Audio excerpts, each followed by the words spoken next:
back to the Astrology Today show with Jeff Harman, everyone. I am Ella, Jeff's assistant.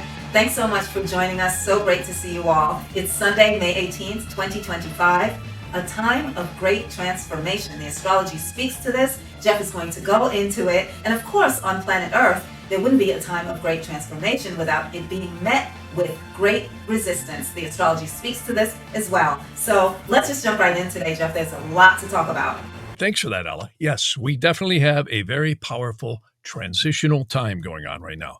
We've got a third quarter moon coming in here on Tuesday on the 20th. That's at about 4:59 a.m. And you can really feel it. If you get in touch with the moon, always on the new moon, it's new beginnings. The first quarter is growth. The full moon is a crescendo. The third quarter is kind of a winding down phase. And of course, we're going to have a new moon on the 26th at about 8-something p.m. We'll be talking about that next week. But here's what's powerful. This Thursday, on the 22nd, we're going to have the moon dip behind the eclipse points. And remember, I've been talking about this Kaala Sarpa Yoga that we're in. And see, no Kaala Sarpa Yoga can stay more than a couple of weeks. Why? Because if you look at the moon dips in between the nodes and goes around. So what's powerful about this is Kaala means time and Sarpa means serpent. Very interesting stuff about how that affects the energy of the world. And we're in a very intense transitional period right now. And I have to say, the other thing we're going to see here is right on the 29th of May, Ketu and Rahu are going to shift backwards into, again, opposite signs. They're always opposed to each other, speaking of the eclipse points. But Ketu is going to jump back into the fire trines, and Rahu is going to move backwards into the air trines. See, fire and air always lock in together. This is an intensity that will increase energies, and it stays there for about 1.5 years.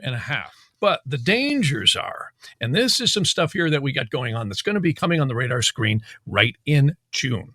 On the 5th of June, between the 5th and the 6th, it's actually going to be somewhere early on the 6th, the sidereal position of Mars is going to transfer from Cancer into Leo. Now, you might say, okay, great, Jeff, what does that mean? Well, see, that's what we call Gandanta. Gandanta is a strange word that means when we transition from water trines into fire trines, those two elements are very, very volatile. It's a time, again, of transition.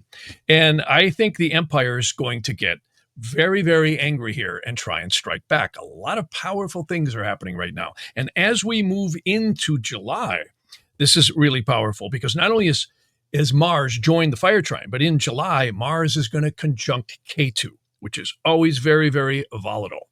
And of course, we've got Saturn getting ready to go stationing and go retrograde in July as well.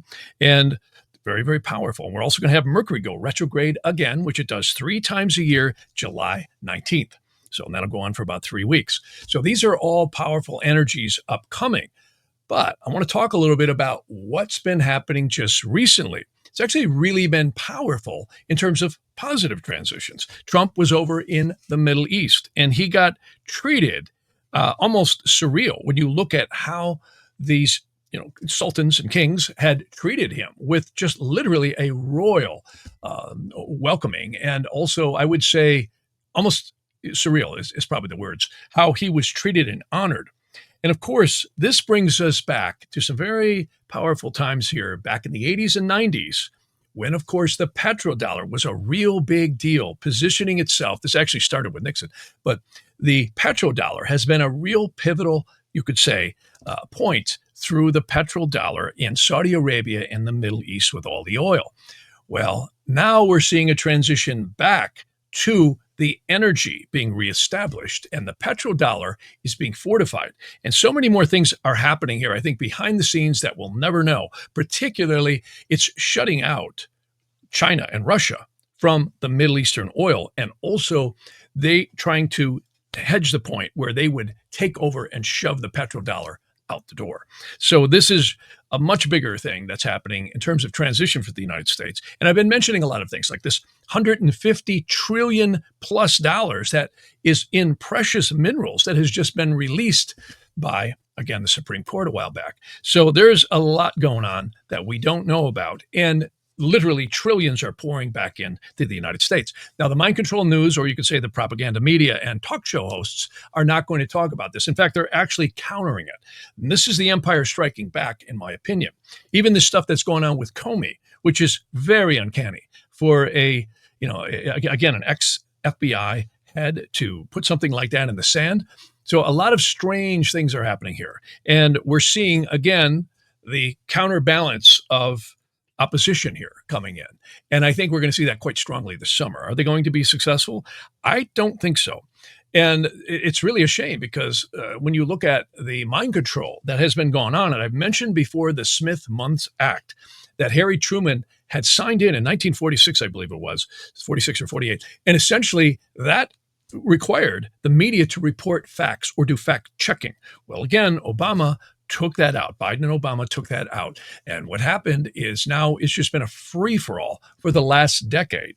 It's literally not news anymore. It's propaganda. You decide what's real and what's not. So very interesting times. Well, what I think is going to happen here, and I've been saying this for a long time, everything shows from this inauguration and also the completion of these very, very intense energies that have been on the United States, we're going to see a literal wave after wave of effect happening between now and next year. And I think when it's all done, it's going to be really a boat ride. I think we're going to see transitions like we've never seen before. I think our jaws are going to drop at all the things that are going to go on. And this 𝐃𝐿 thing is just the tip of the iceberg. We're hearing all kinds of things going on, not only with Doge, but I think a lot of things are happening with Kash Patel and also Pam Bondi in there and Tulsi Gabbard and the other ones. So it's pretty interesting times here. So even though the Supreme Court is railing against certain things, I think we're going to see a lot of people potentially get in some very serious trouble here as the year goes on. And that brings me to something that I want to shift gears here on for a minute. And that is, I've been talking a lot in the past about the Kaala Chakra Dasha. Now you might say, well, what the heck is that? Kala is time, chakra is the wheel, and the dasha means period. You see? So it's the Kaala Chakra Dasha of time. It's the serpent of time. And it's literally the figure 8, or you could say forward and reverse time. It's interesting. Einstein and many others, relativity and of course quantum physics, has talked much about multiple dimensions that may exist parallel to us. And I think that's absolutely true. In fact, I talk a lot about how there could be 49 parallel universes and 49 subdimensions. They say the same thing could exist in the astral planes. So here's what's fascinating about this. I did a little something on the United States, which for all practical purposes has a lot to do with the Western world's financial influences. And because all this is happening right now with the United States, I went back to the beginning. I took the U.S. Sibly Chart. Now, for those who aren't familiar with that, Ebenezer Sibly was a Mason who was purported to have recorded the time at which the signing of the Declaration happened. And of course, there's many different viewpoints on that. Some astrologers use different time, but I use the Sibly. I find it's pretty good. And what I'm about to talk about would probably not matter that much if it was slightly different in terms of, using it, as long as it happened July 4th. I went back to the Kaala Chakra Dasha, and I found there's what we call Dasha packages. And you may say, what is that? Well, that's a group of what we call major periods called Mahadashas that go on either in a person's life or throughout the existence of a country or a city. Very interesting stuff. Well, what I did is I found that the United States had a Kaala Chakra Dasha system or package that started in 1769. And when did it end? 1857. So if you look at, we went from the colonial times to the real buildings of the structures of this nation during that time. In fact, it's kind of fun historically. There's something called the Butterfield stagecoach line that was very famous. Many Westerns were done on it that ran from Oklahoma. In fact, they said it went farther back east, but Oklahoma was the main Western outpost. And then it went into Texas, El Paso, then it hit Tucson, Arizona, went across to Los Angeles, and then up to San Francisco. And this is, again, the history of many, many Westerns. Well, long story short, at that point, we entered a new Kaala Chakra Dasha package or systems, and that went on from 1857 to 1945. Now, isn't that interesting? If you look at that time period, historically in the United States, that's when the railroads all were coming in the late 1850s. And of course, we had the Civil War that happened right during there.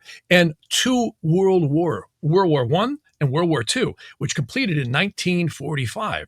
That's when the United States moved into the current system that it's in. And this exists only 8 more years until 2033. It's very interesting stuff. And there's things called lion's leaps within these, and also what they call horse steps or monkey steps or leaps. So they're shorter and longer periods of time where we leap back and forth in forward and reverse karmic releasements of energy. And they're really way too deep to get into on this, but it's very fascinating that when the Cold War ended, which again was with Reagan, that was right during a lion's leap, all from 1980 to 87, all that was wrapping up. The wall fell in Germany and all that. So here's what's interesting is in 8 years from now, in 2033, we begin a whole new chapter in the United States, which goes all the way to 2121.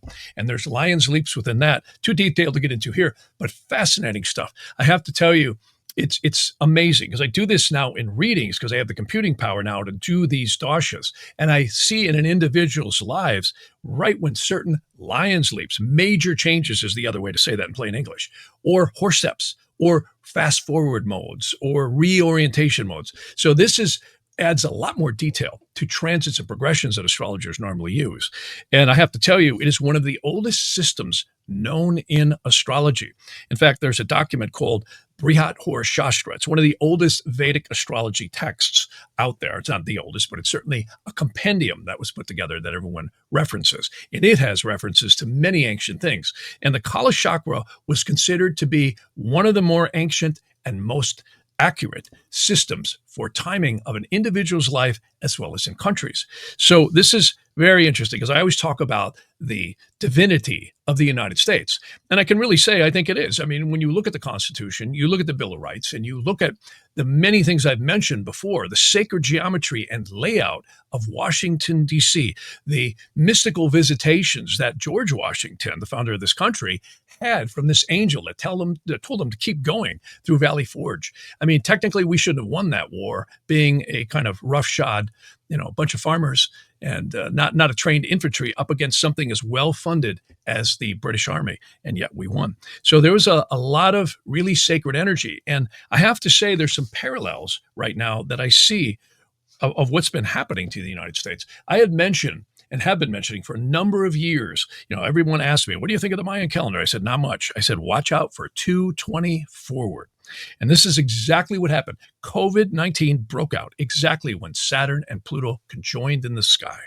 And it disrupted the entire world and many, many other things. The other interesting thing is we had a huge cycle of Saturn and Jupiter conjoining in the sky, which happens every 20 years, but this one happens about every 1,000 years. And then there's what we call subconjunctions or mutation conjunctions, approximately every 2 to 240 years. Well, we had one on the winter solstice of 2020. What's even more interesting about this is the United States entered into something known as a Neptune square Mars. And you might say, what does that mean? Can I say the Twilight Zone? That is subterfuge par excellence. Trickery, etc. We also had a Neptune opposition Neptune, which again, more trickery and forest for the trees. It was just insane energy. We also, during the last 4 years, have had a Pluto return on the United States. Now, people might say, what does that mean? That can only happen once every approximately 250 years. And I have to tell you, that will either destroy a country or it will be the phoenix rising out of the ashes. And I have to tell you, the Roman Empire was destroyed on a Pluto return. In fact, historians have looked back and major empires have either been destroyed or they go through huge changes and transformations approximately every 250 years. That's just what happened to the United States. We had millions of people not just fled the border, they were actually flown in, paid for, lots of money handed to them by the New One World Order. And not to get conspiratorial, but I can tell you the astrology supports that to the T. Not kind of, absolutely. We had dust blown our rear end. Whew, that's exactly what they did, according to the astrology. Here's the interesting thing. Talk about transition. I really believe right now we have a primary directed Jupiter trining the United States sun. Plain English, really good. Really, really positive. Now, I do think we're going to see the empire try and strike back, dissension, potentially riots, or anything they can get going. But look at what just happened. Pakistan and India just resolve their issues. I think what Trump is doing in the Middle East is probably going to turn the tables, not only on China, but on Russia. It's going to drop oil prices and make things turn around. So this is all going to be interesting to see it play itself out. And I have to say, you're going to see a lot of crazy stuff going on. Even this thing with Comey is quite interesting. And you can see how much the globalists and the nationalists do not want to lay down the sword. And I can tell you right now, the astrology is right. We are heading eventually into much, much stronger and better times. So that's it for today. And you guys have a great week. And we got some powerful energies coming at us. We just need to stay vigilant and strong. So thanks for listening. Thanks so much for this, Jeff. As always, thank you for breaking down the astrology the way that you do. Thank you all for joining us on Sundays. So much going on planet Earth. I mean, I guess it wouldn't be planet Earth if it all didn't play out the way that it does. Have a beautiful week ahead, a magical week, and we'll see you next time on Astrology Today with Jeff Harman.